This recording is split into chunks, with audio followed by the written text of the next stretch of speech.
Men of this world. Eyes up. Atehu. IUICDC. A soldier. Yeah. Let them know, boy. The awakening of Israel is a biblical statement. With fear and tremble on the face of the nations we raising. To new heights as tall as heaven, no options we taking. The kingdom by force we endure for the heathens' enslavement. The awakening of Israel is a biblical statement. With fear and tremble on the face of the nations we raising. To new heights as tall as heaven, no options we taking. The kingdom by force we endure for the heathens' enslavement. See, I grew up with Judah. We was beefing with Ephraim. Then I got older, found Christ. It's ironic, we teach him. We the sheep of the chosen, but our heart is turned frozen. We in the last days, y'all stuck on purple haze. And I've been getting grades for trying to spread this word. See me, I preach in the city, then head back to the burbs. Peep my fringes, not just talking, we been walking, bro. There ain't no peace, but we still searching for peace. And you see us? Yeah, I know you do. You wanna be us, cause we the chosen few. You ain't the 12 tribes, we know your fathers all lies. We laugh about how you despise us, cause we still rise. I set my life. Misguided loyalty, misguided loyalty. I'm going to go into how the Most High requires us to be loyal, faithful, and to be faithful to those who are worthy of being faithful to. Okay? Sirach 4 and 22. Because brothers have left. I touched on it briefly yesterday, how brothers get emotional. Romans 16 comes out, and brothers still want to just be friends on some Barney stuff. Anyway, so we got to touch on it. Sirach 4 and 22. The book of Sirach, chapter 4, verse 22. Accept no person against thy soul, and let not the reverence of any man cause thee to fall. So it accept no person against thy soul, and let not the reverence. What's reverence mean? Reverence, love, respect, right? Reverence. Read again. Accept no person against thy soul, and let not the reverence of any man cause thee to fall. Let your love for a brother cause you to fall along with him. That's the problem we're going to have in these past couple of few months. The love of brother to the point where it's not love and righteousness, it's love and wickedness. And it causes brothers to fall. They don't say, I'm still the truth. No, you're not. Because you can't receive correction, and you're being an enabler to the brother who can't receive correction. Both you end up falling at the same time. Jump down to verse 27. Verse 27. Make not thyself an underling to a foolish man, neither accept the person of the mighty. Read again. Make not thyself an underling to a foolish man. Yeah. Brothers make themselves an underling to a foolish man, and the thing falls apart in what, 3 weeks? Right. The thing fell apart. I'm not going to say this. It fell apart within a matter of weeks. Made themselves an underling to a foolish man. Took the sin, brought it somewhere else, and the same thing happened over there. So we cannot allow ourselves to be a respected person. We cannot be that way. It will fall. Read again. Make not thyself an underling to a foolish man. An underling to a foolish man. What's foolish mean? Another word for foolish. Sinful man. Don't make yourself an underling to a sinful brother. And a lot of brothers do that because of your emotions, that Soldier Mac about earlier. Your emotions, you run behind them. And you're going to fall. That's what's going to happen. That's some of you in here for friends. Some of your friends left talking about, and I knew when I'm talking to you right now. Your boy, you know who I'm talking about, left talking about, IUIC told me back speaking Hebrew. Y'all want to learn Hebrew? Go learn Hebrew. That's not what the Bible's about. That is a smoke screen. And from day one, I said, make sure he didn't leave because of that friendship. That's what I call it. I don't call it friendship ever. Because our friendship is what's the word? It has to be based upon this. This is it. If it ain't, this is not real. It's fake. It's phony. I'm in this to the end. I'm based upon this. If I go off, I know that these men are going to correct me. If they go, I'm going to correct them. Because our friendship is based upon the Word of God. Our reverence for each other is based upon the Word of God. Not about an emotional feeling. Well, I just like that brother. It's not that at all. Else we would have been back in 1 West. Stayed right back there. Go ahead. It's Sirach 25, verse 8.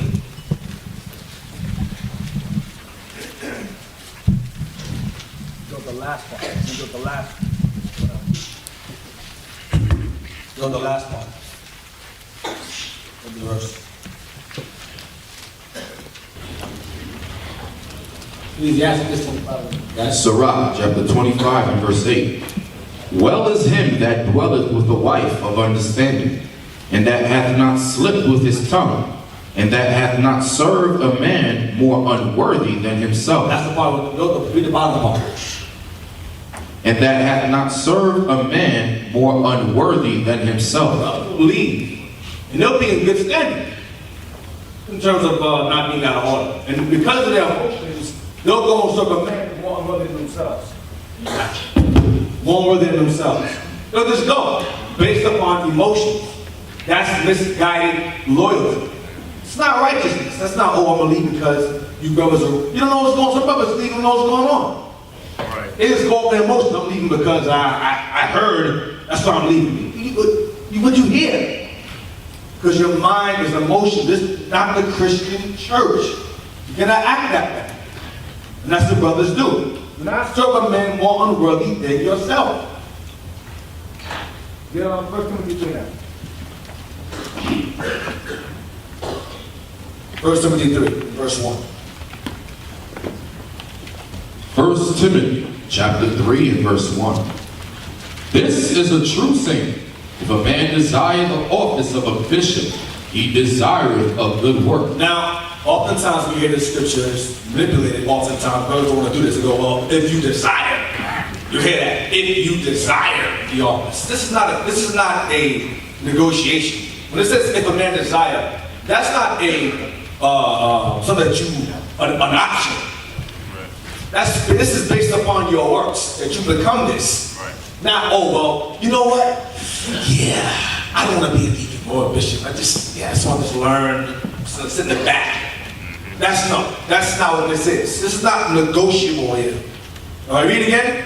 Let me show you. This is a true saying. If a man desire the office of a bishop, he desireth a good work. Now, let me give you an example. Every time, I brought this a lot on a few weeks back. When you read the scriptures, right? Every leader that you find in the scripture, let's start with Moses. Did Moses say in the back of his mind, one day I'm going to be a leader over the people? Did that happen? No. The Lord said, listen, I'm going to choose you. He said, I don't pick somebody else. The Lord told him off. So who are you? Listen, I don't want nobody else picking you. Nowhere in the Bible do you find an elder saying, I'm going to be an elder one day. They were picked. Let's move forward. After you had Moses, you had who else after him? Did Joshua say, yeah, one day I'll be an elder. You're dead? I'm going to take over. That's not in the Bible. The Lord said, listen, out of all your young men, I like that one. You're going to pick him. You're going to have the spirit of him now, and when you're dead, the rest of them will follow. And Joshua followed the example and became a leader. Now, after Joshua, you had Caleb. Caleb didn't say, damn, why you pick Joshua and not pick me? You didn't hear that. They knew their role. Let's move forward. Israel desired a king, like the other nations. Y'all remember that? Who did Most High give them? They gave him Saul. Did Saul want to be king? What did he do? He hid, he ran, he didn't want that. He said, I don't want to be no king. Every leader in the scriptures never desired the office of being a leader. It was their actions that made the Most High said, I like him, I'm going to make him a leader. There was something the Lord saw in that brother that said, yes, I'll make him a leader. It wasn't, oh, I didn't want to be king. You know, reading the Bible, it was nowhere in there. There was something special about them where they said, you know what, yes, I want to make him king. Oh, yeah. Now, that's probably what you're saying there. See, yesterday I was on sleep mode, but I'm okay today. I'm going to piggyback off what you just said right there with that.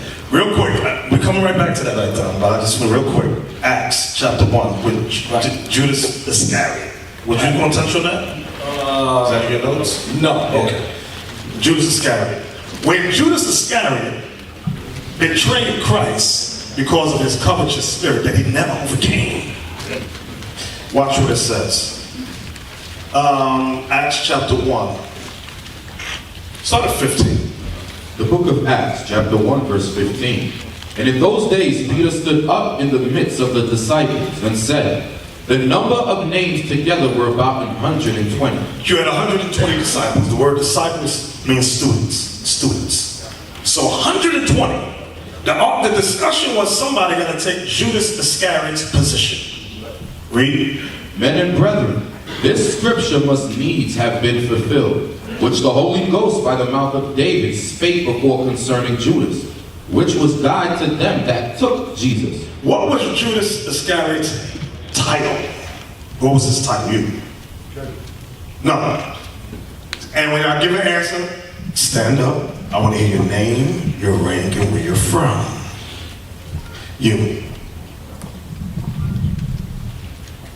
Officer UCL, Atlanta. I will go with like. What was his title? What was he? I said elder.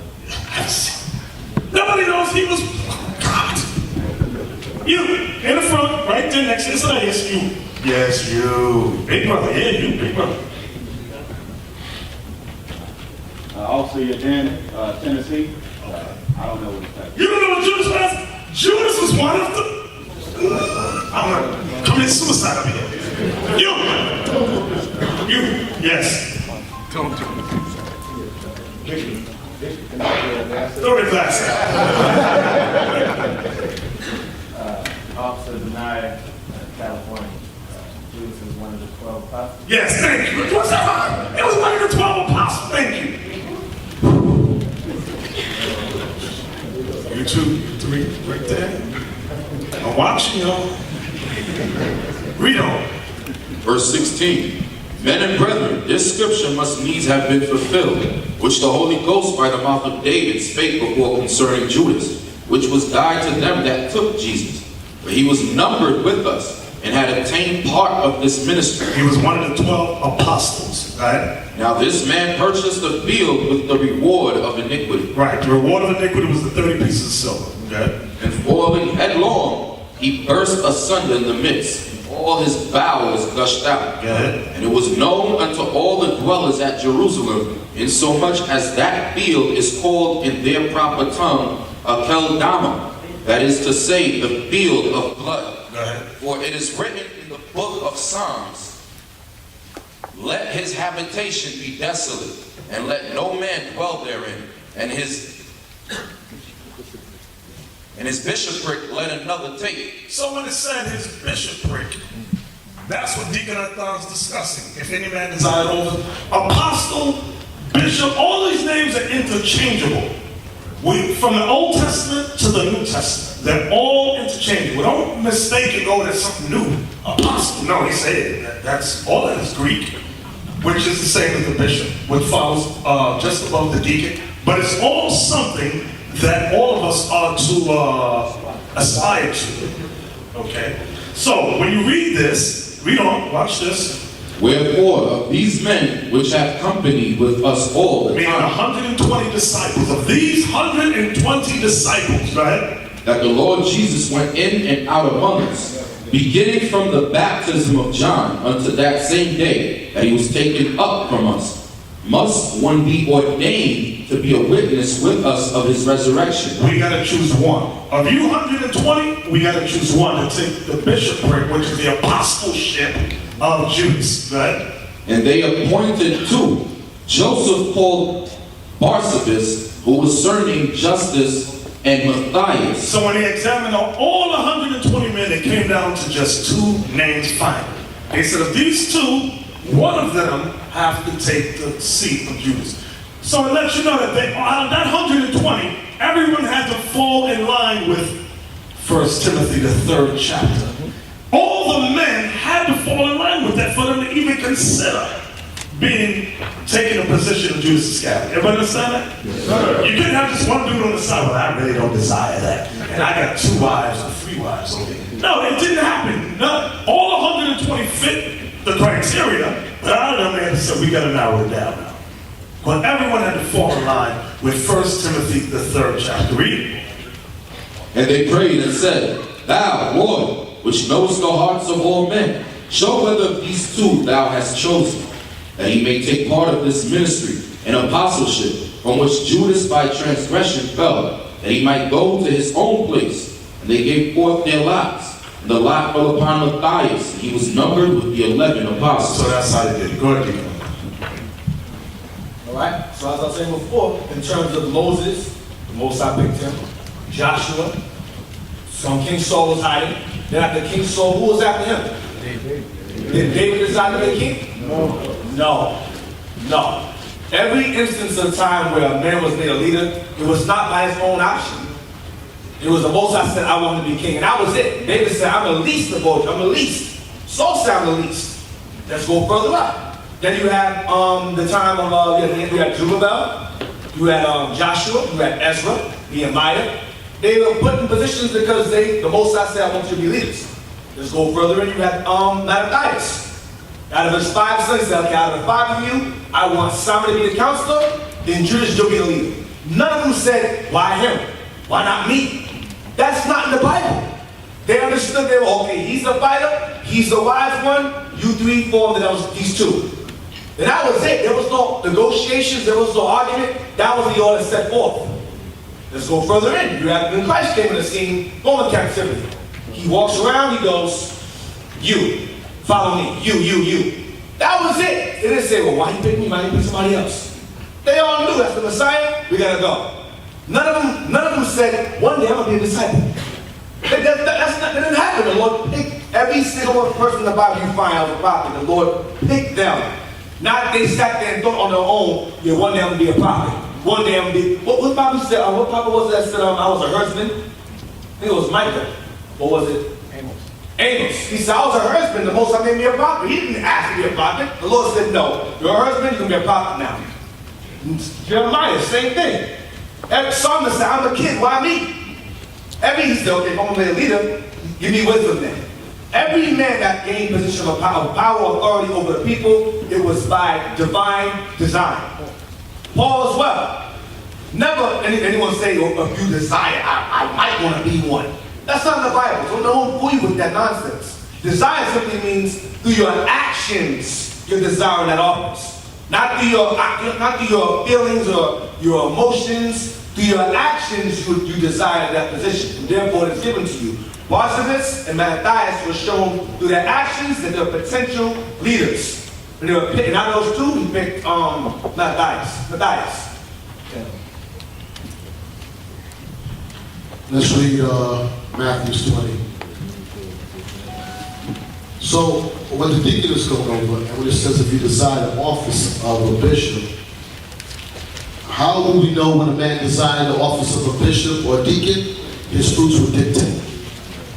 There will be nothing that's being said. Sometimes,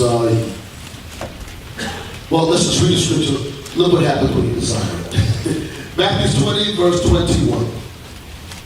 Then came to him the mother of Zebedee's children with her sons, worshiping him and desiring a certain thing of him. Read. And he said unto her, what wilt thou?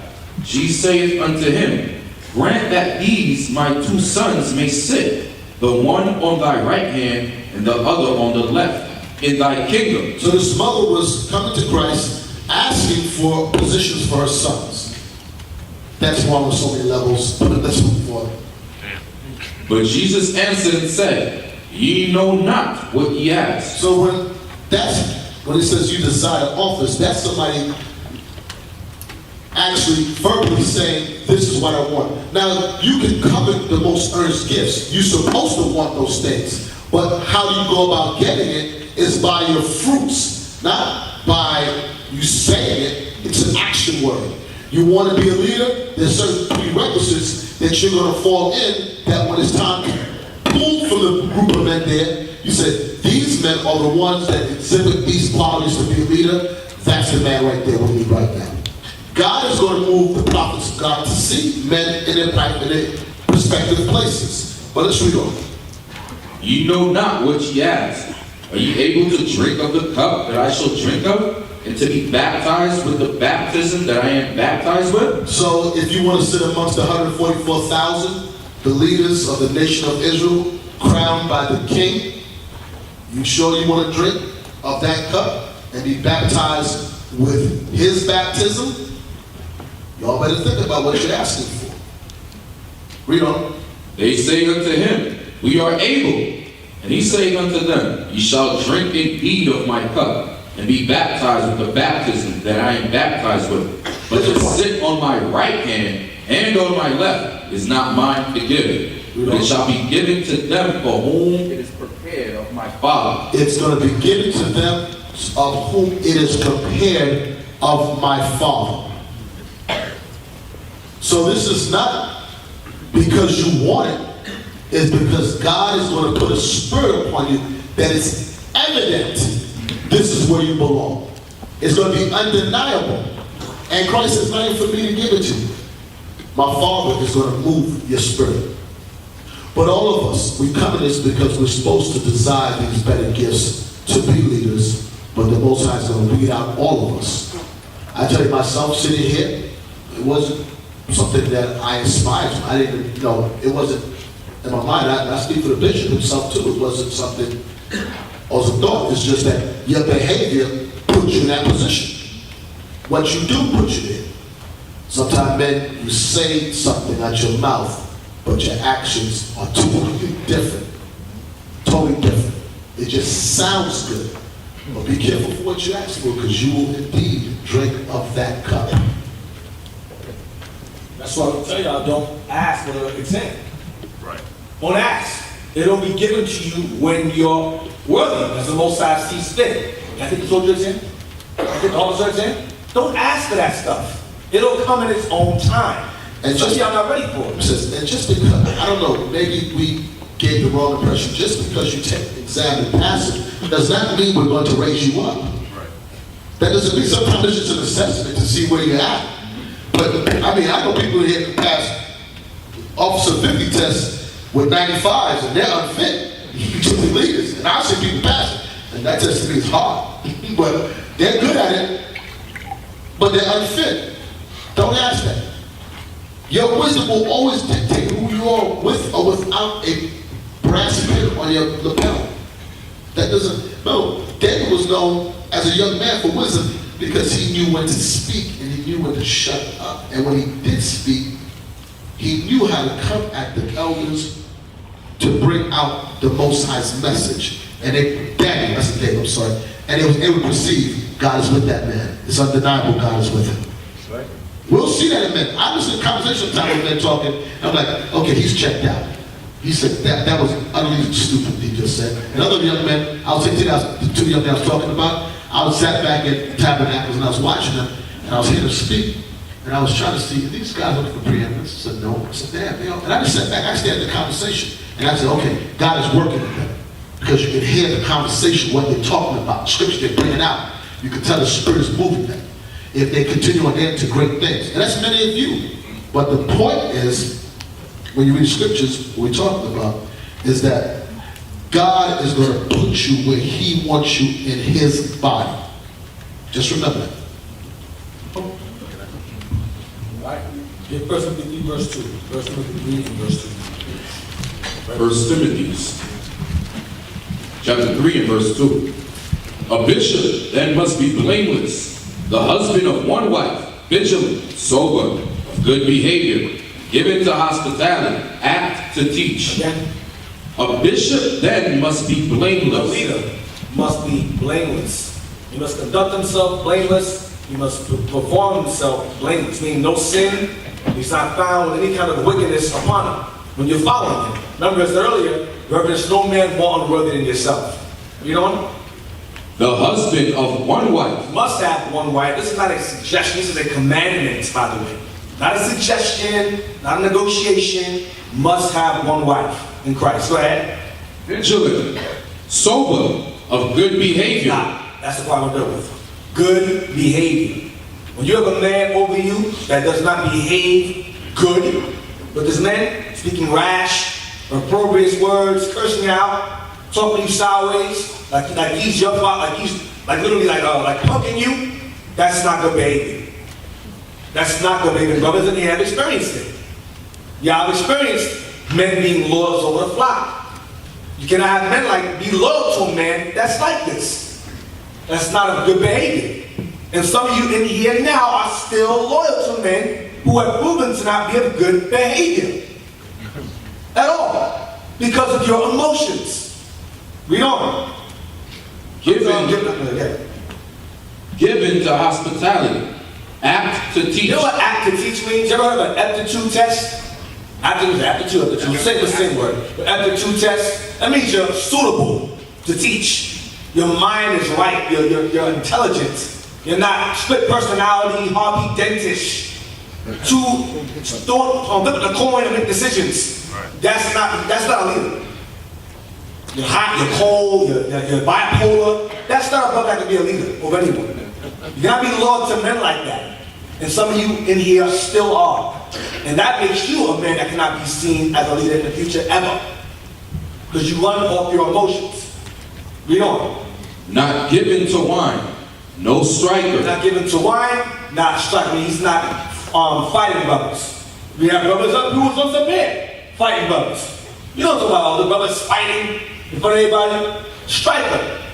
Violent. Fierce. That spirit should not be upon a leader. Go ahead. Not greedy of filthy lucre. You have brothers who steal. Y'all experience that when they're leaders will be stealing things, stealing money. Greedy of filthy lucre. You cannot be loyal to men like that. Some of you still are. Caught on the side. How you doing, brother? I know you robbed me blind, but you okay? Romans 16, what the hell with that? You alright? That's emotions. Read on. But patient, not a brawler, not covetous. Because a person that's greedy is covetous. It's all sick, it's all one. They're covetous. Desire things that don't belong to them, whether it be a woman or money. You cannot be loyal to men like this. But some of you still are. Or will choose to be regardless of this class is saying. What's coming out in the class. Read on. One that ruleth well his own house, having his children in subjection with all gravity. Let's skip up to verse 8 now. Just in case you thought the criteria changes are deacons. Verse That's 8. bishops. Let's see about deacons now. Verse 8. Likewise must the deacons be grave. Serious? Not double-tongued. Double-tongued. Let's deal with that now. Double-tongued. I mentioned before about contingency talk. You know what that is? Let me give you an example of contingency talk. Deacon Malachi. I was researching that, brothers that are prostitutes. What do you think about that? What do you think about that? Let's look at those. Look at this up. Yeah, me too. Look at this up. You see what I'm saying? They test the waters. Yeah, I heard you can smoke crack, bro. Yeah, that's what this out. Yeah, I did the same thing. Look at this out. Shouldn't do that. That's contingency talk. They'll throw it out there to see what you go. They put it out there just to see where your mind is. Double-tongued. They'll say one thing and do another. You cannot, as a deacon, you cannot be doing these things. And some of you are loyal to men who have done those things or will do those things. Dad, give me outside. Yeah. The scriptures say that one must examine themselves to see if they're in the faith. Y'all know the one in Corinthians. And the point that Deacon Aithan just mentioned, he spoke about contingency talk. You have to examine what kind of spirit are you in if somebody tries to pull you into that circle. In other words, what is it about me that caused you to come to me with that garbage as opposed to everyone else? That's what you have to look at. And if you give the right answer, or depending on the answer that you give will confirm that you met the right brother. You give an answer that's like the scenario that you just gave. You know what, I think that woman's shoes is look like she's trying to whore, trying to be a hookup in there. I was going to speak on that. Comment to that. Yeah. Now that's what Deacon does. We were talking about it last night. Brother, Go ahead. he says, brother's talking to him. He sees this woman walk by in a tight dress. He goes, she got the wash wearing that. Now the brother's right there. Now all that's being said for the response to come back. So the brother's like, you all right? Yeah. What you talking about? Spirit said. Wait to see what happens. So then now, jumping ahead, same brother. Sister walks in the school. He's comes near me. Look at that. What's what you wearing? I said, brother, what you talking about? He said, her shoes. Look at her shoes. I said, her shoes. He says, yeah, that's whole shoes. I said, oh, she's wearing whose shoes? I said, call all the deacons over there. Call all the deacons, the captains, come on, don't go nowhere. When you did that, he wanted to put the whole conversation back in the box. Exactly. Because now I'm exposed, and damn, he didn't do what I wanted him to do. Exactly. I said, all you brothers, look at that sister's shoes. So they all go like this. Now, I know the sister will come by and look at me. I said, what do y'all think about her shoes? They said, they're shoes. What is wrong with you? I said, well, this brother here is talking. She got whole shoes on. So we made that stupid talk around his brother.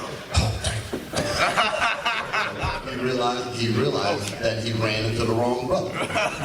But if he had landed on somebody that would have agreed with him, the conversation would have continued into the abyss. Right. Y'all follow me? So because it was checked, he tried to put it back in the box. He said, because if I leave it out here, everybody gonna like, what just happened? Everybody gonna know what's the deal. Contingency talk. Y'all all right? Yes, sir. Okay. And the conversation that goes into the abyss, those are brothers that still call and contact brothers on the side. That's the brothers that entertain that stuff. Entertain the contingency talk, are still talking to them even till now. That's them. Hey, you can't make this stuff up. I know you think it ain't real. But this is like, yeah, it happens. Israel is a trip. They're a trip. But you know what? We ain't stupid. Sometimes we just sit back and we watch it. Okay, all right. It's questions, really. What is that? What did you leave off at? 9. No. Okay, let's go back again. 1 Timothy chapter 3 and verse 8. Likewise must the deacons be grave, not double-tongued, not given to much wine. You know what? Stop. Grave and understand. Serious about this truth. Serious about this. You know, we know the man's not, when he's not grave and he's not serious about this, he's double-tongued. He says one thing, he says, keep on flip-flopping around. You find it also, outside just being double-tongued, the backbite. Here we go. You said something that struck, is that the scriptures will come out, you hear it, and then men will still whisper back and forth. It happens amongst us right now, amongst men. That they will hear this class, and I pray it's not here right now. And they go, I don't agree with you. I'm telling you something. And they'll, like you said, they'll put that little spirit up there and say, they don't see that. At that moment, what you're supposed to do is step back and say, he said he don't see it. In the wilderness, I'm telling you. Listen, I have a policy that we all should follow. If you can say it to me, you better be to say that person's face. Because I'm always going to put you to this. What you do to me is, yeah. There you go, can I? Say it right now. And I'm like, yeah, I'm going to say it. Because if you don't say it now, he's going to look at you like, you're full of crap. You just want to try to what? You're trying to manipulate me to think a certain way. If you can't say it to somebody's face, don't say it. But watch this. Real quick, Ezekiel 37. I want to read something. Where you going at me, 30? Okay, Ezekiel 31. Verse 30. Trust me. You want to cut down 0 to why men come to you? Follow that program. They tell you something, say, are you going to say that to that person's face? Nah, I'm just saying, don't bother me. Don't come in with that foolishness. As a matter of fact, I'd be like you do. Come in, you know what he just said about you, right? Won't you tell what you said? And I just sit back and I just watch. Somebody make a statement, yeah, I'm not going to say no name. Yes, you are. If you bring it up, you're going to say a name. I want to hear the name. And then I want to look at the person, and I want to look here. Okay, watch this real quick. What the actual one? 33, 39. I can't see. 33, 30. Ezekiel chapter 33 and verse 30. Also, thou son of man, the children of thy people still are talking against thee by the walls and in the doors of the houses, and speak one to another, every one to his brother, saying, Come, I pray you, and hear what is the word that cometh forth from the Lord. And they come unto thee as the people cometh, and they sit before thee as my people, and they hear thy words, but they will not do them. Stop. So it says, the people will be at their walls. and they gossip and backbite it. They'll sit in here and talk. But here's the irony of the whole thing. They'll still come here because they know the word of God is coming out here. They know there's wisdom here, but they don't want to hear it. So what do? They'll murmur. And they'll come and say, hey, double honors. Most High Christ bless triple. And that's why I tell you, brother, when I hear people say double honors to me, I know some of you really mean it, allegedly. But you only know until correction comes. But I always look and I'm like, right up until you don't like it. So what do? They come because they know wisdom is here. And they get here and they talk and they murmur. Why do you come? If I don't believe it, I'm not going to do it. That's a crazy mind. To sit amongst us in deceit and lie. Not towards us, to yourself. You got to live with yourself. At night you got to lay in bed and say, I'm going to walk in hypocrisy. I don't like those men, but I'm going to salute them and give them the same double honors. You know you're crazy, right? Okay, watch this. Verse 31 again. Verse 31. And they come unto thee as the people cometh, and they sit before thee as my people, and they hear thy words, but they will not do them. That's the crazy part. Right. You come to listen, and then you will not. That's what it says. Look at your notes and just apply what's right there. The test is going to come, and when the test comes, you close the book and you don't do it. Read on. But with their mouth they show much love. Double honors, bitch. Double. Somebody said triple honors to me one time. Like triple honors. Read on. But their heart goeth after their covetousness. Nigga, please. Right. Read on. And lo, thou art unto them as a very lovely song. You know, sometimes you hear the brothers teaching, and they go, it's a very lovely song. How they put precepts together. You're like, oh, damn, I never thought it like that. I gotta get my pen, you highlighting this and that. It's just a lovely song to you. It sounds good. Read on. Of one that hath a pleasant voice, and can play well on an instrument. This is the instrument we play on. Read on. For they hear thy words, but they do them not. Throw the middle finger up at you. Chapter 3 and verse 8. Likewise must the deacons be grave, not double-tongued, not given to much wine, not greedy of filthy lucre. You know the same qualifications for a deacon as well as a bishop. Same requirements as well as a captain.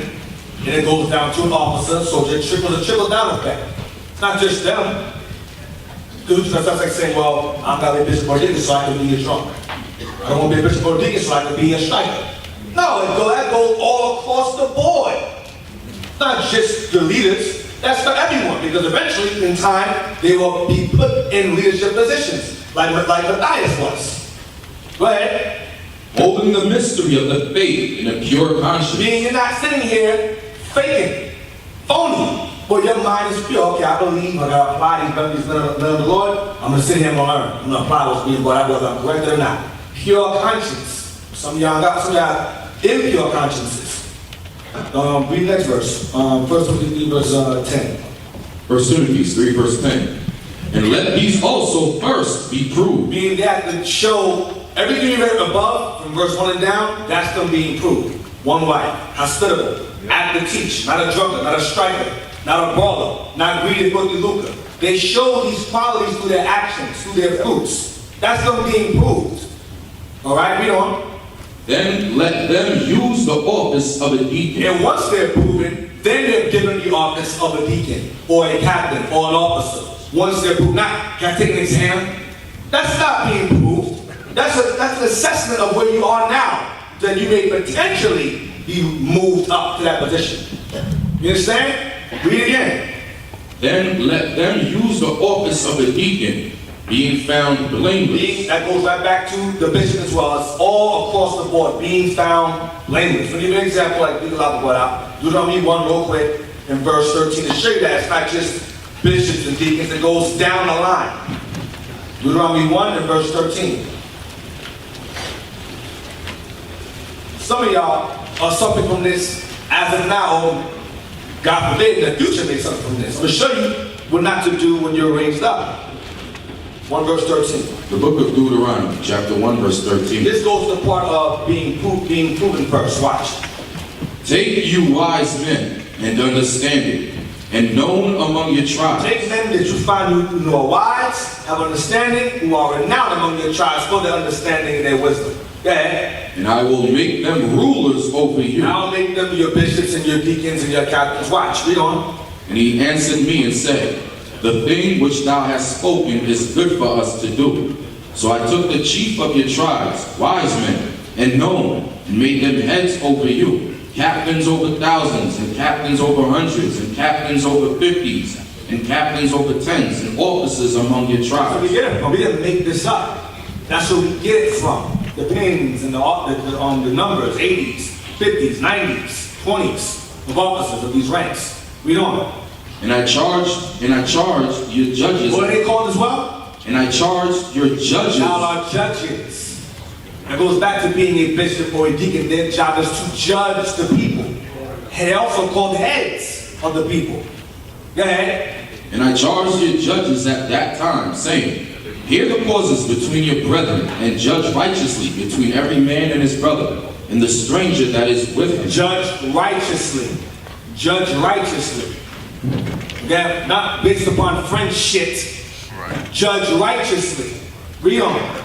Ye shall not respect persons in This judgment. goes back to Sirach 4. Not to represent any man against your own soul. Not to be an underling to a foolish man. These are the criteria of leaders. Read that part again.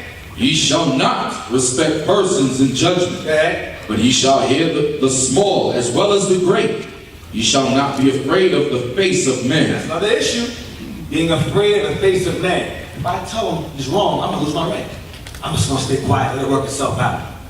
You're afraid of the face of man. Not to do, not supposed to be doing that. Some of y'all here sat by, let that go on, because you're afraid of the face of man. Baba. Because guess what? The bishop cannot see everything, can he? So you need assistants. Can our assistants see everything? We need captain. Can captain see everything? We need officers. Can officers see everything? We need soldiers. It's a team, brothers. That's what we lost in our community. We forgot to win the team. We have to win these brothers in one mind. That's the only way we're able to clean the community. And but if you go like, when you see that brother, when you find out God leads you to a camp, you have to, your mindset have to be, I'm going to be an assistant to the brother that's over me. Because he cannot see everything. You understand? And but that's why it's very important. You don't see yourself as important. Because you worry about you just a finger, the little finger. But the little finger, it means something in the body. The little finger, it means something. The toe means something. But to the simple mind, I don't want to be assistant to the brother. I want to be over the brother. That's a simple spirit, man. That's why we're here today. Because we didn't want to follow them. What we said, Moses, we don't want to listen to you. We're going to put you on the side. You understand? We're going to deal with God directly. That's what your guys do. And y'all refuse to go, the officer that said, oh, but you refuse to talk to him. You go above him. Because why? It's still the spirit of discipline. You're not disciplined yet. You're here to assist the brother that is over you. Then you're here to make the camp a perfect camp. Guess what? Because when we look at the head of the camp, we look at you, we look at the next man, guess what? It's a joy when New York can say, that camp over there is an honor camp. It's not only the leader that's over there, everybody there, all brothers are good brothers. Y'all was in D.C. with us, right? As I exhort the brothers in D.C., the hospitality they have towards us, and I said, I never been to any camp like D.C. Y'all know I travel. Either me or Bishop or Captain Isaac, we travel. So if I tell you D.C. is one of the top camps that I ever see, the spirit of hospitality, believe me, brother, these brothers, they go all out. You understand? They go all out with their love. And the thing they will do for you, you don't have to ask the brother for nothing. You understand? And but they just step up their plate on. You understand? They do their good works. That's why Deacon Nathan trying to put in your spirit. You have to see yourself as an assistant to somebody. You can never see yourself, I want to be the hitman in charge. What's good is it? If you're not a good assistant, can you be a good leader? Makes no sense. If we're not a good assistant to the bishop, can we be a good leader? We always murmuring, we always complaining. You always the opposite side of everything. Then guess what? That brother is the devil. You understand? Be very mindful, brother. At the end of the day, God said we are brethren. Deuteronomy 1, it said, rulers, make them rulers over you. The first thing you must learn to do is rule yourself before you rule anybody else. That's right. You gotta follow rules, learn to rule yourself. I told you about that, brought that out earlier in the setting. Rule yourself. Watch Titus 1 and verse 7. Watch this. Right, you know as well. The rule will come into that as well. The book of Titus. Verse 5. Verse 5. The book of Titus, chapter 1 and verse 5. For this cause left I thee in Crete, Paul left Titus in Crete, his island in Greece, that thou shouldst set in order the things that are wanting. set in order the things that are lacking in these churches. That was Titus' job, to set leadership over each church in that area. Go ahead. And ordain elders in every city, as I had appointed thee. Ordain means another part of order. To ordain, have them be leaders in the places appointed, the cities. Now jump down to verse 7. Verse 7. A bishop must be blameless. I won't leave that verse here. Think of that verse that he just read. I'm going to be quick because I want these brothers to carry on their lessons. When the scriptures say that to set in order, think about what that means. Think about what I want you to work your brain up as we go through these scriptures. I'm like what the rest of the brothers are saying. Don't just sit there and just let the words go past you. Take them into your spirit and learn how to apply this. Because that's the only way this nation is going to move. It's only going to move when we decide to stop talking and put things in action. So what does it mean? What does it mean when it says to set in order? Who can tell me? I'm going to just be quick. One brother. Who can tell me what it means? Give me an example of someone being sent to an area and set it in order. What are they doing? So the perimeter of Alabama camp, giving direction, Okay. instruction. Okay. I'm going to expound on that and we'll give it back to the people. As a leader, when you come to an area, a leader has to look, first of all, he's going to look at resources. He's going to see who knows what can be done with this. He's going to look around and he's going to create systems with the resources that's in front of him. Then he's going to organize those systems. That's where the order comes in. Like we was reading in Timothy, they're doing an assessment to find out what men are qualified to do this, what men are qualified to do that. As you group these men, then you put them in an order, and then you put them underneath the umbrella of the entire mission. That's how that works. Y'all understand that? Yes, sir. I really want y'all to start. Words on the paper doesn't mean anything unless you can visualize what the scriptures are saying. Go ahead. Read verse 7. Verse 7. A bishop must be blameless. Remember in verse 5 he called them elders. So it's interchangeable. Read verse 7 one more time. For a bishop must be blameless. Read that in Timothy as well. Go ahead. As the steward of God. Steward means the servant of God. Go ahead. Not self-willed. Not self-willed. I'll give you an example of self-willed. Self-willed, and some of you may get your feelings hurt, but pick it out anyway. Some brothers, like, we've seen a pattern of brothers who left. And what they do is, they like to stand out.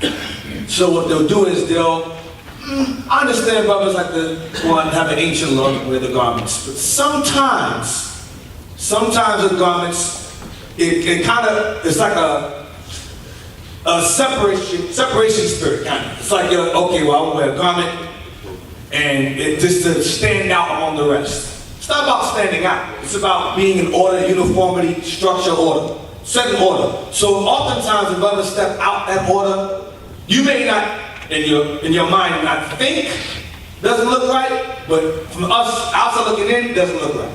Meaning, brothers they wear purple and gold. Purple and gold, right? The brother coming here, he wears green and gold. Everyone's wearing purple and gold, but you want to wear green and gold. Now, you may say, well, my shirt's dirty, I wear green and gold. But you should have in your mind, everyone's wearing purple and gold, I must find a way to make certain that I at least have purple on or gold, matching everyone else. You understand what I'm saying? When a brother goes out his way to look different from anybody else, you have a problem. And every brother that's left so far, almost all brothers, have had a pattern of dressing contrary to everybody else. That's right. Every one of them. So be very mindful of what you do. You may not mean no harm by it, but it comes off somewhat of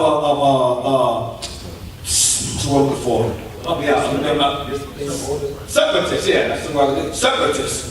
You understand? Just be very mindful of those things. Just examine it. Not saying you're wicked, but the ones that have left us, they did it. They did it. Remember, one brother had left us. He had the whole congregation with different thing. Remember that? Yep. The whole congregation with different thing. Now, understand some of y'all want to test your garments. Some of y'all want to have all your wives make garments for you. That's fine. That's fine. I understand that. But just look beyond that. Look beyond that. Don't get emotional. Oh, man, I can't wear a garment. You can wear a different garment. But just be mindful. When you're around your brothers and we're all in uniform, be uniform. You go to school. Like, for example, a basketball team in the world. The Lakers wear purple and yellow. Niggas don't come in wearing green and red. Niggas say, sit your ass in the bench, you doing it. That's a uniform.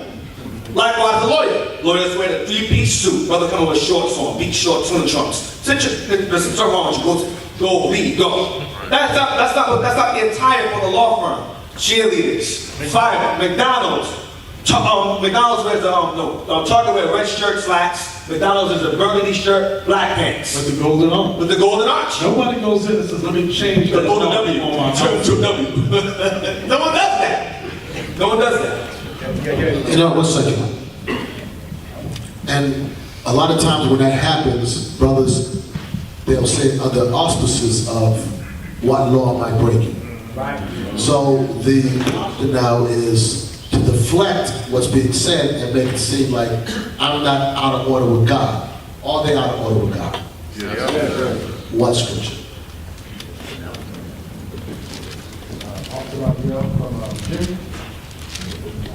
Scripture I go to 1 Corinthians 1:10. Nope, that's not what I want. Nope. In the back, Shemay? You don't have to. Let's make this quick. If you don't have a microphone, speak loud. Brooklyn Alabama. I go to 1 Corinthians 14. Well, okay, I like that one. That's the one I'm looking for. Last one that I'm going to tell you. Okay. Camp California, Philippians 2:2. What does it say? All be like-minded. Okay, good. Obey them and have rule over you. That's the point. They don't want to do that. They do not want to obey. We had an issue.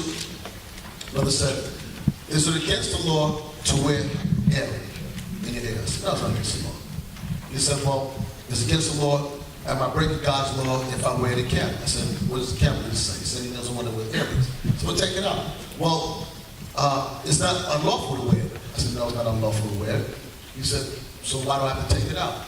I said, well, the scripture says obey them and have rule over you. I understand that, but it's all right with God. I said, this guy's an imbecile. I said, is it so hard for 3 hours just to remove it, just to make the, do we have to talk to you like, hey buddy, can you just please come on just for 3 hours? Take a flipping earring out your damn ear and get in line. Let's move on. We got bigger issues to deal with. Right. And y'all want to keep the unity. It's retarded stuff we're talking about. These are officers. I'm getting irritated now because what you say is a heightened sense of, hey, we're moving in a direction. Just do it. Right. We're not asking. It's not like we're telling you, listen, men are serving, in other camps, men are serving over their wives to other men. We're just saying, take your earring out. Can you just work with us, buddy? It's like we gotta beg you and, we gotta rub your back and give you warm milk and make you feel like you're the greatest. Come on, man. Yeah. Right. It becomes a fight. But here's the stuff. And we're breaking God's laws. We're absolutely breaking God's laws.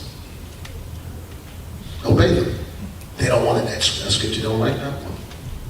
Whenever you have a spirit like that, that's a spirit that does not understand war. He doesn't understand being in the military. When I say the military, I'm talking about the Most High's military. He doesn't understand structure, discipline, order, respect, honor, none of that. He doesn't understand that thing. He doesn't understand the power of imagery.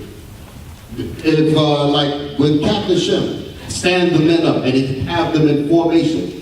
And he's watching them attentively, grilling, seeing who move, who twitch. And he get on them. Why don't you twitch? Brothers be like, oh, why? And it may look like he's over the edge with it. But the point that I want to show you is that whenever you have one that break ranks, do you know, I want you to think about why would he make an issue out of that or someone being out of order? because it goes to imagery. I'm going to say it. Like when we talk about the golden arch, anything that you set up in order, if someone breaks that, or if someone breaks that imagery, that's going to make it harder for you to get to where you need to go. Your image is everything. That's what we have to understand. The way you follow order and discipline sets it all up. I remember briefly, I'm going to be quick. Imagery is one of the things that work on our psyche, or work on our mentality. When we talk, the soldier Machiavelli had mentioned about perception. He said that we see things two-dimensional, right? And then he said that there was a third part of it that affects how we interpret things. The reason why we have a fear towards certain things is because of the image that they produce. Someone that's over an army understands how important image is, because you want to have that same effect from you. So that's the reason why imagery and order is so important. Y'all understand what I'm saying? Yes, sir. Okay. Yes, you know that spirit. Let me get your mic. Yeah, your brother, what spirit you think is that? It's a childish spirit. That's what the bishop gonna tell you. By the time you gonna take the hymn out, you got something to say. Just take that damn hymn out. Be a man about it. Remember, that's a childish spirit, man. You gonna find out anytime you go against the grain, it's a kid spirit. It's not a man spirit, man. It's a kid spirit. Now imagine trying to do that for 100. Imagine building a nation. And one man might seem insignificant, but when you gotta do it, you gotta explain to 100 people the same thing. Why do you have to do it? I'm gonna tell you something. The imagery you see today, that you see amongst us, the Most High used Bishop Daniel to do this. He used it to have this vision. And we're recognizable in the eyes of the people that's not Israelites. They know those are brothers with purple and gold. It sets us apart from the rest of the groups, and a lot of them is in foolishness, that we look different. Now, I don't know if that was part of your premise, because I didn't speak about it, but he understood that we have to set ourselves apart for a reason. In the media, you'll know, identify who we are for a purpose. Sometimes, brothers, we can't sit down and have to explain to you everything. We're watching out for your souls. Just follow. I would think everybody here is smart enough to know if we're telling you, listen, let's go serve another God. Let's barbecue on the Sabbath. You would understand that. But some of the stuff, why do we have to go through? It makes the work so much harder. When we were in the wilderness and we were moving the troops, and they blew the horn to go left flank, it was their brother that said, why are we going left now? Why are we not going? Just go left, man. Just go left. That's where we're going. Then if you decide to go right, just go right. Or we got to stop. Everybody stop. We have to explain. We're going left because the enemy's that way. I don't want to do it. I just turn and just. You understand? And what you said about it is exactly. It shows you that you're novice. Your level of understanding is short. But it's okay. Don't have to think, just follow. Deuteronomy 1 verse 17. Let me stop. Deuteronomy 1 verse 17 to show you when the leadership brings out judgment, who it comes from. So I think it's from us. It's not from us. From the Bible, it's the book that you're in front of you. Right. The book of Deuteronomy, chapter 1 and verse 17. You shall not respect persons in judgment. You shall hear the small as well as the great. Small matters and greater matters. Go ahead. You shall not be afraid of the face of men. Okay. For the judgment is God's. Stop. Who? It's what? For the judgment is God's. Where does judgment come from? God. It comes from God. So we tell you to do certain things, it's for good reason. Look, the brothers don't believe that. That's the problem. That's how we run into problems. Moses had a headache. He said, Lord, why do you know these people? Why? Negroes, man, I keep saying it. You guys talked about yesterday. Y'all know Negroes made the Messiah marvel? Right. You know, he saw everything from the very beginning. Now you see the sun, you go, wow, the sun is so bright and strong. Christ said, nah, niggas are marvelous than that. Stars, the moon, planets, no, nothing compared to these Negroes we're seeing in front of me. Because that tells you something. That shows you how far Jake's mind was during his time. Looked around, he's like, damn, I watch these guys get made. Look how stupid they are. They're stupid and sinful. Because they can't understand such small matters. The judgment is God's. If we tell you to do something, just listen to the other guy keeps saying. Just follow. It's not that hard. It ain't how hard is that? You want to look pretty for the girls at camp? You're not done. You know Charlie's spirit, when a brother you take his pen out, he have to ask you when I'm gonna have my pen back. Right. That's the kid's spirit. You don't have to ask when you're gonna when they're gonna give you your pen back. Your work's gonna give you your pen back. That's the kid's spirit. When you gonna give me my pen back? Should examine why he lost it. That's right. 1 second. I want to read this real quick. 2 Corinthians 1:24. We're moving beyond the camp. We're moving as a nation of people. We need brothers like, and what we're saying follow is not follow blindly like idiots. Paul said, be ye followers of me as I'm also in Christ. We're telling you to follow. Listen to this real quick. 124. 1 Corinthians 1:24. Not that we have dominion over your faith, but are helpers of your joy, for by faith ye stand. We're not looking to have dominion over you. We're not your Lord. We're not looking to suppress you, to stop you from wearing your earrings, from stop you from wearing your jazzy outfits. So we're not well, there's a plan in place. But we're here to be helpers of your joy. But you have to allow us to help you. You have to allow us to just follow the vision. I'm telling you, you may not see this because some of you are still very young, and I was the same place. I understand that.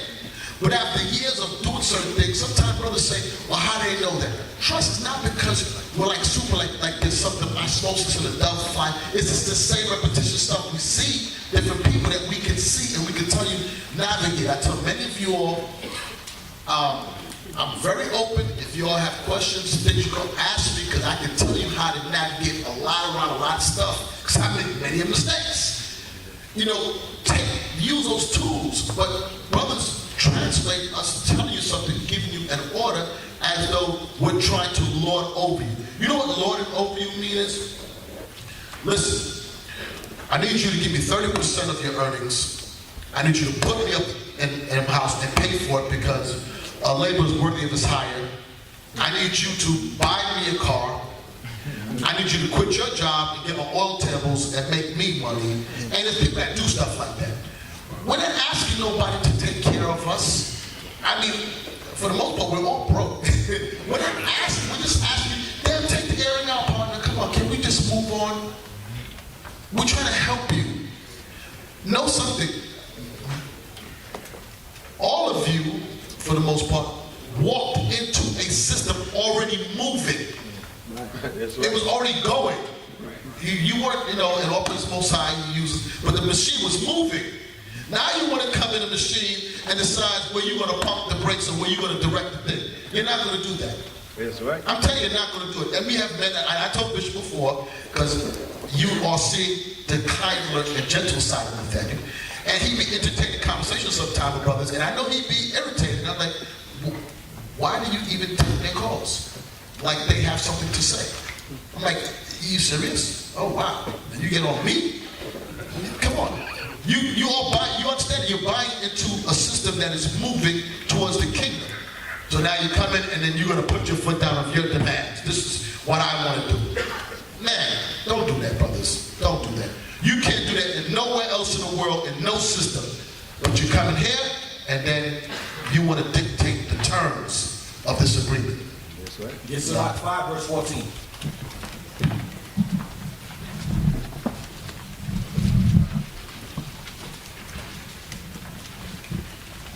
The book of Sirach, chapter 5, verse 14. Be not called a whisperer. Whisperer goes back into the murmuring and the backbiting against the order that's given. Go ahead. And lie not in wait with thy tongue. Don't say things in secret. That's like contingency talk, sidebarring conversations. Go ahead. For foul shame is upon the thief. Foul shame is upon brothers that steal.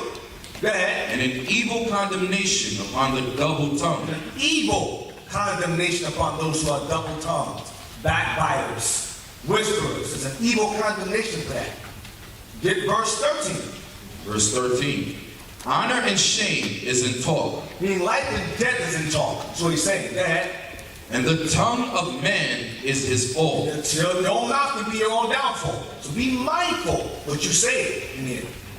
All right? Now get 2 Samuel 15 and verse 4. A little fast. 2 Samuel 15 verse 4.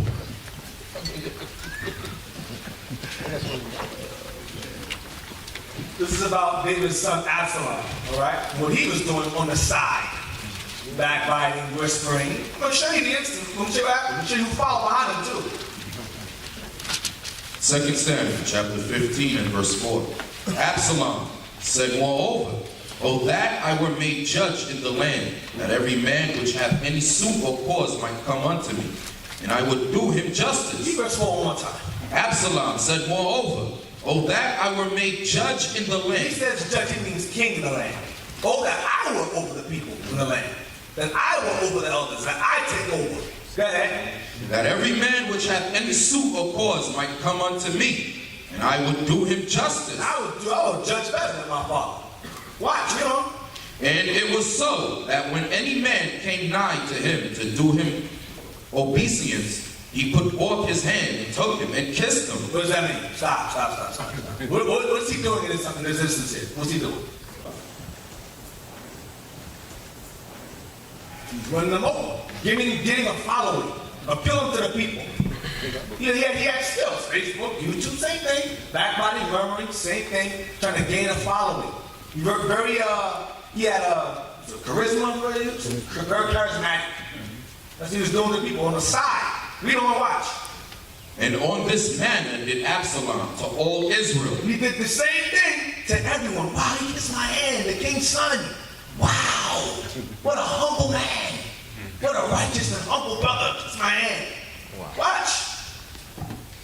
That came to the king for judgment. He did it to those that came to the king for judgment. See what he's doing? And flattering them, winning them over. Go ahead. So Absalom stole the hearts of the men of Israel. What did he do?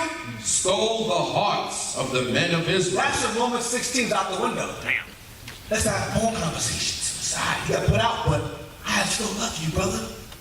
I know the Bible says, I don't know what the leadership said, but the hell what they said. I still love you. It's the same thing. He stole the hearts of men from the king. Sidebar, whispering, backbiting, same thing. That. And it came to pass after 40 years. After how long?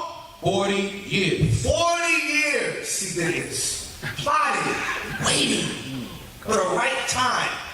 40 years. Someone here waited 8, 9 years.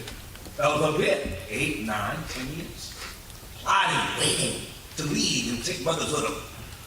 Same thing there. And it came to pass after 40 years that Absalom said unto the king, I pray thee, let me go and pay my vow. I gotta leave. I gotta move. I gotta go somewhere else. I gotta handle some business real quick. I'm gonna be out of state for a while. Which I have vowed unto the Lord in Hebron. Yeah, watch. For thy servant vowed a vow while I abode at Geshur in Syria. After he killed his brother Amnon, he fled over there for a few years, and David wanted him to come back. If the Lord shall bring me again indeed to Jerusalem, then I will serve the Lord. The Spirit moves me to come back, Dad. I'll come back. Dad, you knew David loved him. You knew that. He was playing with his emotions, Dad. And the king said unto him, Go in peace. So he arose and went to Hebron. But Absalom sent spies. What did he do? Sent spies throughout all the tribes of Israel. He sent spies throughout all the tribes of Israel to give him information what's going on while he was gone. Sound familiar? Yep. Does that sound familiar? Some of y'all don't know. Some of y'all don't. Playing dumb. Some of you are those spies in there now. So you're like, oh, shit. Who told you? Who told you? The Lord told us. That's who told us. But read on. But Absalom sent spies throughout all the tribes of Israel, saying, As soon as ye hear the sound of the trumpet, then ye shall say, Absalom reigneth in Hebron. As soon as you hear the sound, tell the people that I'm king now. In Hebron. Watch. And with Absalom went 200 men out of Jerusalem that were called. And they went in their simplicity and they knew not anything. Read verse 11 again, please. And with Absalom went 200 men out of Jerusalem. 200 men he took with him. 200 men. Listen to how many he's worried. That were called. And they went in their simplicity. They didn't know what the hell was going on. They were stupid. In their simplicity, go ahead. And they knew not anything. They had no understanding. These are the men that left behind Absalom. That was sowing discord. That's what he was doing, sowing discord. And he had simple, dumbass Negroes far behind him who were simple as hell like him. That's what happened. That's in the Bible. So we live these same scenarios over and over and over again. And brothers act dumb. They don't know what's going on. It's the same thing over and over again. All right? Real quick, give me well, it's lunchtime now. So give me give me 7 and 5. We having lunch now? Yeah, let's not be 7 and 5. So Absalom sought to be king, and you later on, you got to put the death later on, because that's the fall of man. And it's taught. First Maccabees 7 and 5. First Maccabees chapter 7 and verse 5. There came unto him all the wicked and ungodly men of Israel, having alchemists who was desirous to be high priests for their captain. Read it one time. There came unto him all the wicked and ungodly men of Israel, having alchemists who was desirous to be high priests. Now, Alchemist was a wicked Israelite that desired leadership. He wanted to be head nigga in charge. And he did. He gained a position, but who did he have following him to get from the top? Who was following him? There came unto him all the wicked and ungodly men of Israel. Wicked and ungodly men of Israel followed behind a man that sought to be leader. Not that it was given to him, he sought after it. I said earlier, you not to desire that. It comes in its own time through your fruits. This guy said, no, I'm going to steal it. I'm going to take the position of high priest. That was not given to him. Read on. Read again, verse 5 in the chart. There came unto him all the wicked and ungodly men of Israel, having alchemists who was desirous to be high priests for their captain. They made him their captain. Jump down to verse 9. Verse 9. And him he sent with that wicked alchemist. So this Greek he made a deal with the white man. He was so desirous to be in charge, he had the white man put him in charge. And then the Greeks sent this man to do what? Read it again. And him he sent with that wicked alchemist, whom he made high priest, and commanded that he should take vengeance of the children of Israel. He was so desirous of being in authority, he started to kill his own people. Alchemists and Bacchides, his friend. 2 wicked Israelites who were set up by the Greeks to gain authority, and he sent them to go and kill his own people. That's how wicked he was. That's how much he desired to be in authority. Some brothers are so wicked that they'll turn their own brother just to be ahead of something. That's an evil spirit. They'll turn on everyone that they're with for years because they want to be in charge. I must be over everyone. At the cost of my own friendship, the hell with that, I will be in charge. I will not lose my rank. I will not lose my position as deacon. I'm going to stay deacon wherever I go. It don't matter who it is, where it is, I'm going to be in charge regardless. That's an evil spirit. That's that spirit of alchemists. And many wicked men follow behind men of that nature. And many of you will continue to follow men of that nature in here, God forbid. But I'm telling you, there's new faces. These are new faces in here, and I guarantee next year will be newer faces. It never fails. We see it every other year. Do you not see it? Yeah. James, 4th chapter. James 4:5.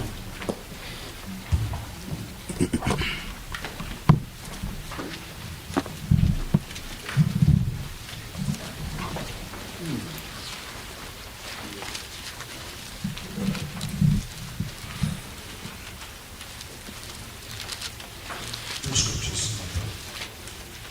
That's all right with you. Book of James, chapter 4 and verse 5. Do you think that the scripture saith in vain, the spirit that dwelleth in us lusteth to envy? You think it says it for no reason? That the spirit that dwells in man lusteth to envy? In his case, jockeying for position. There's a spirit that lays in us, and we have to make sure that it's not that you're coveting the earnest good gifts or that you're coveting a position, but the scripture does not say in vain that the spirit that dwells in us has the propensity to lust for envy.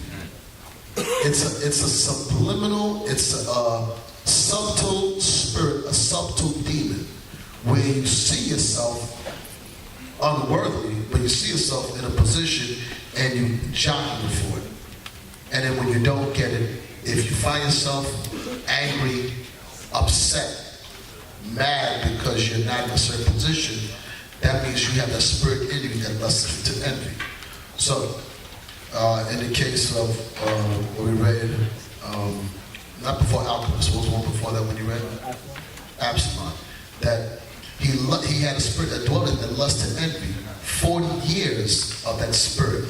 And he worked his craft to try to rent the position away from his own father. Watch this. Let's go from that. I want to read Numbers 12. I'm sorry. It's number 16. 16:1. The book of Numbers, chapter 16 and verse 1. Now Korah, the son of Izhar, the son of Kohath, the son of Levi, and Dathan and Abiram, the sons of Eliab, and On, and the son of Peleth, sons of Reuben, took men. And they rose up before Moses with certain of the children of Israel, 250 princes of the assembly, famous in the congregation, men of renown. So they were able, Korah was able to gather together men that were renowned, leaders, to gather around together, and we're going to see them do what? Read them. And they gathered themselves together against Moses and against Aaron, and said unto them, Ye take too much upon you, seeing all the congregation are holy, every one of them, and the Lord is among them. Wherefore then lift ye up yourselves above the congregation of the Lord? So they were saying, listen, you're taking too much on you, Moses. We also got the spirit upon us. We've had it here. Brothers, and this is the person that I've dealt with, and I guess all leadership on some level dealt with it. Brother will come with a precept and say he thinks he sees something, and you say, nah, brother, that doesn't mean that. Here's a precept. Now, that's what you're saying. God ain't dealing with me. Oh, gosh, there we go again. You ask me a question. That don't mean I gotta agree with you. If it's right, okay, you know, but the spirit is as though men want to emulate. And a lot of that happens when you watch camp videos. That's right. You watch a camp video and you see Lava doing his thing, and it's a segment, but there's another part to it that you don't see. And then you begin to mimic because you want to emulate and be there. That's not who you are. Everybody have a different disposition. But the point in this case is that these men were able to gather 250 men of renown under them. How did that happen? Number 8, backbiting. You think that daddy's only one who got the spirit? Most High deal with me too. I know I'm an Israelite. I understand the scriptures. And you begin to convince yourself, you murmur. To gather 250 men, you have to be talking secret meetings. Yo, we gonna listen. We had an attempted coup in Miami. They attempted to these guys are crazy. They tried to do it, and then they said, if the contingency of the plan will work, we're going to leave. But we're going to stagger when we leave. You leave first, and I wait a couple weeks, and I leave so it don't look like we're evil. Well, here's a good way of not looking like you're evil. Don't be evil. And that's it. I think it's simple. It's more work to not look like you're evil. You guys are crazy. I laugh at this stuff. But the point was, they wanted to jockey for Moses' position. And Moses said, I wish they were all prophets. One more scripture, and I'm done. Same book of Numbers, chapter 12. 12 and 1. The book of Numbers. Let me read. I want to read. 12 and 1. And Miriam and Aaron spake against Moses, for he had married an Ethiopian woman. And they said, hath the Lord indeed spoken only by Moses? Hath he not spoken also by us? And the Lord heard it. They say the same thing. He only dealing with him. Was God dealing with Aaron and Miriam? Absolutely. You think God can't put a spirit upon the woman also to do his bidding? Of course. But here she goes. There they go. speaking against him. Listen, that Ethiopian man, he been with her. All of a sudden now it becomes an issue. You have some men that say they have things against you, and they hold it in their pocket. And when they're angry with you, they try to throw it up on you. Well, I got something against you. How many times I heard, and many of you heard, I know something that you all don't know. I'm so tired of saying, I always say, won't you just say what you know? I know something. You don't know something. I'm telling you, you really don't know. I know something. How many times have you heard that? And I'm still waiting for it. And the dummies fall for that. Yeah, he knows something that we don't know. I'm telling you, he knows something about them, but you don't know because he's never told you. Watch this. Verse 3. Now the man of Moses was very meek above all the men which were upon the face of the earth, and the Lord spake unto Moses and unto Aaron and unto Miriam. Now look, I want you to see the contrast. Verse 1. Miriam and Aaron spake against Moses. Let's go down to verse 4. And the Lord spake suddenly unto Moses, Aaron, and Miriam.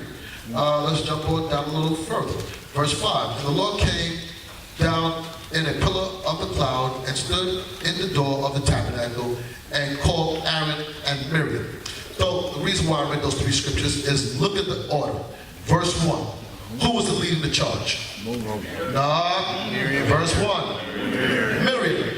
Miriam was a mouthpiece. And she got up in Aaron's ear. And Aaron followed. Just like Aaron followed when the people wanted a god and they got in Aaron's ear. Aaron was weak. And he took their gold and made a god. Miriam said, Aaron, I'm telling you, Moses ain't the one. He got his deal with he did with me too, like he did with you. You somebody, the line for you to preach. He said, that's right, Miriam. That's right, Miriam. You guys let your wife in your ear. I don't listen to my wife. I keep on saying it, and you guys may think I'm joking.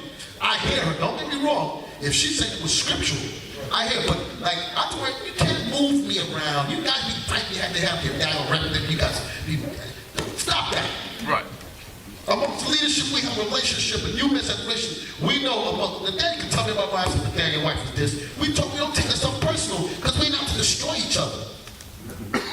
But here you go, Aaron, you know, and Levi, it's a bad look for you, but it is what it is. That she was in his ear. She was in his ear. But God came back and put it in order. When he spoke, he said, he called who? The Lord spake suddenly unto Moses, Aaron, and Miriam. That was the order. Okay. Y'all got to read between the lines when the Lord is sending another message in his words. It says, and the three came to tabernacle. So when you read on down, the Most High said, that he speak to Moses mouth to mouth. Meaning my relationship with Moses is different from other prophets. Yes. I get visions and dreams, but I'm speaking to him. So I will say this on another time. You can tell a man of understanding you can tell the Lord is dealing with a man by what comes out of his speech.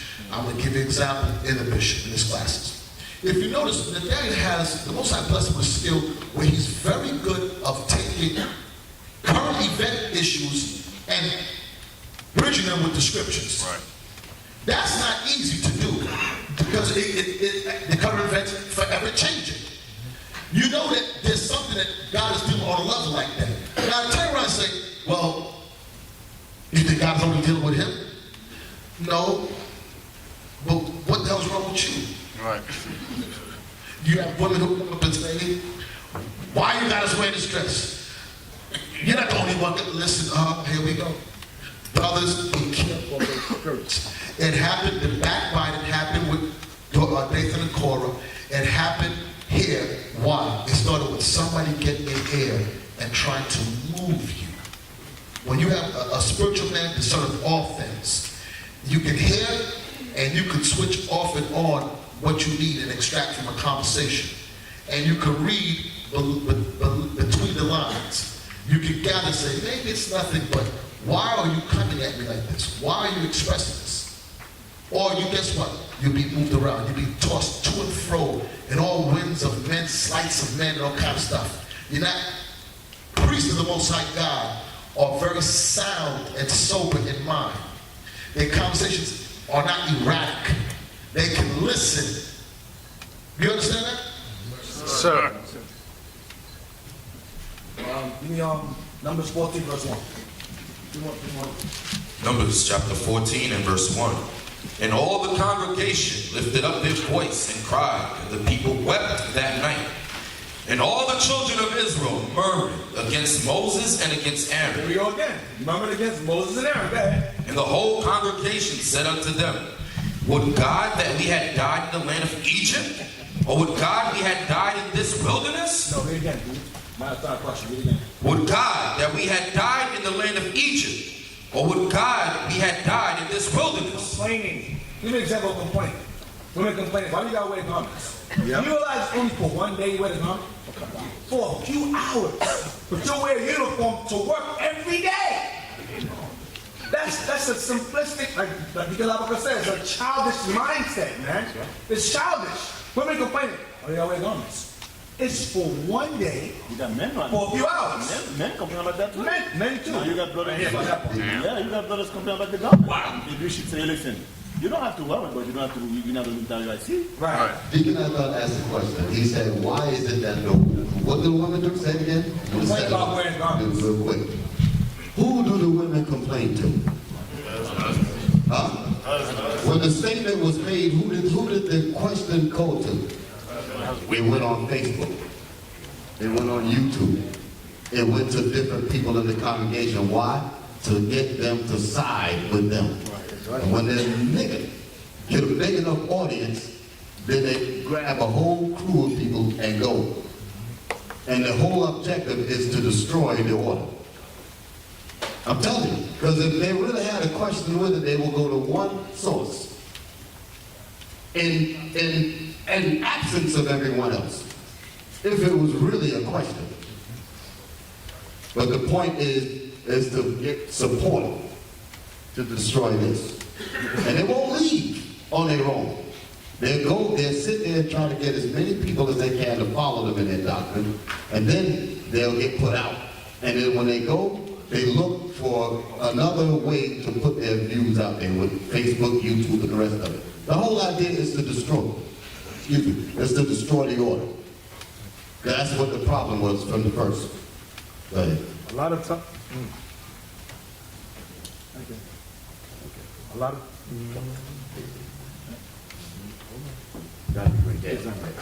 A lot of times. Thank you. A lot of times we hear, we'll hear one thing, but there's more. I gotta look beyond what is said initially. When we first got together at 1088, we were coming up with garments. There was a sister who said, now we're talking amongst the men. Right. She goes to her husband and says, why do y'all have to wear garments? Y'all shouldn't wear garments. Got the husband's ear, he took it to the next brother. They came down, so we smashed it, of course. But we said, where did this come from? The woman. Why is she in men's business? There's more evil in this woman. The garments is not it. Nope. It's more to it. Yep. Later on, she says, I will never submit myself to my husband. Y'all know what I'm talking about. Yep. To no man. So it's more. Back at 12 tribes, our brother said, why do we have to wear fringes? If we have studied the law, why do we need to wear it? I said, there's more behind what he's saying. Sure enough, he says, we don't got to keep it silent. Coming with hot, cooked food. You remember this? So when you hear people say the initial thought of why we have to do that, look behind the curtain. Pull the curtain back. There's a white woman back there screaming something. There's something, or a woman back there with a curtain back. There's something going on behind it. I'm telling y'all. It's a Kickstarter. They start off with that. It builds up to more things. You might know that. Satan always acquires a voice to be heard. That's his thing. That's what Absalom do. He kissed the hands of the people. And then he gained a following. Likewise, kissing the hands goes to Facebook. Kissing the hand goes to YouTube. Kissing the hand goes to a simple question. Why do you gotta wear garments? Why do you gotta wear fringes? What's wrong with that? Why do you gotta wear that for? Why do you just wear regular clothes? It's the kissing of the hand. That's to entice and to seduce the people into being rebellious. And that's why I told you, Absalom, when he left the people who were stupid and knew nothing at all. Now he's a legal wise man. He left with dumbasses. All right? I want to read something. 1 second. Read the second Timothy 2.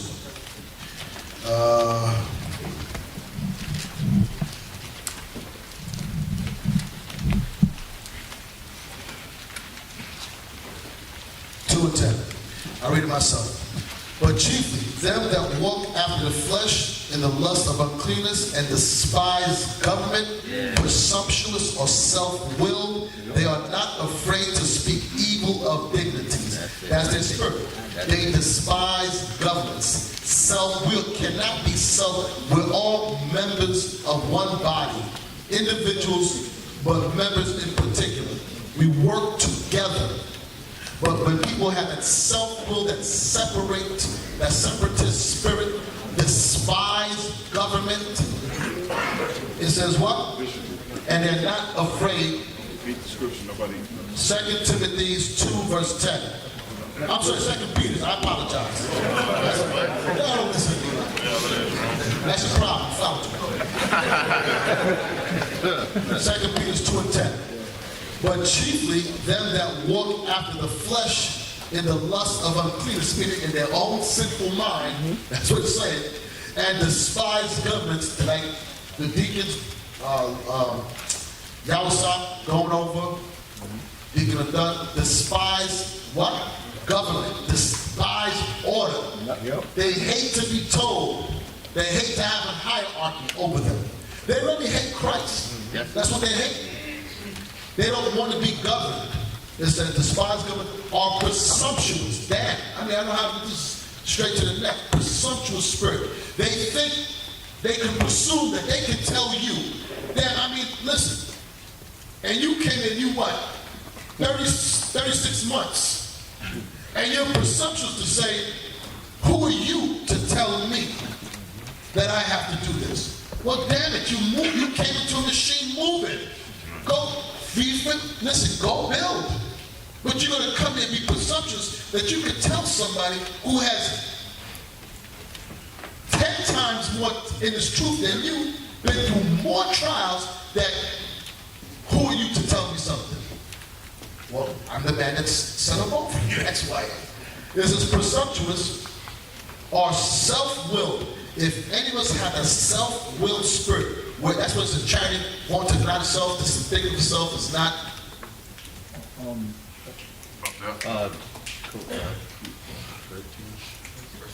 Charity, seek is not its own. Seek is not its own. Seek is not its own. Charity does not seek its own. It's not about you. It's not about me. It's about we working together. Not self-willed, and are not afraid to speak evil of dignity. You should be afraid to talk and speak against, I'm sorry, you may not believe it, but when you look at our God's anointed. These are the dignities right here. To say, you should be afraid to have someone to say evil. Hold your tongue. Hold your tongue, listen. So when we go through these things and we're talking about it, we're saying these are things that we have to apply if we're going to build a nation. A nation.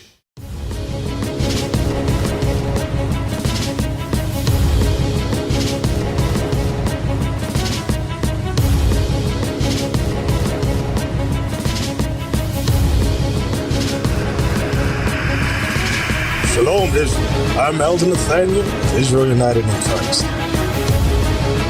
YouTube likes to shut our channels down, as some of you have noticed, ever so often. Subscribing to join IUIC will assure you will always stay connected to our YouTube accounts. We want to do our best to make sure this truth gets out. Please click and join our subscriber YouTube channel called Join IUIC to stay linked to all of our videos. So again, please make sure you subscribe to this and join IUIC channel to get your latest updates from all our YouTube channels. Shalom.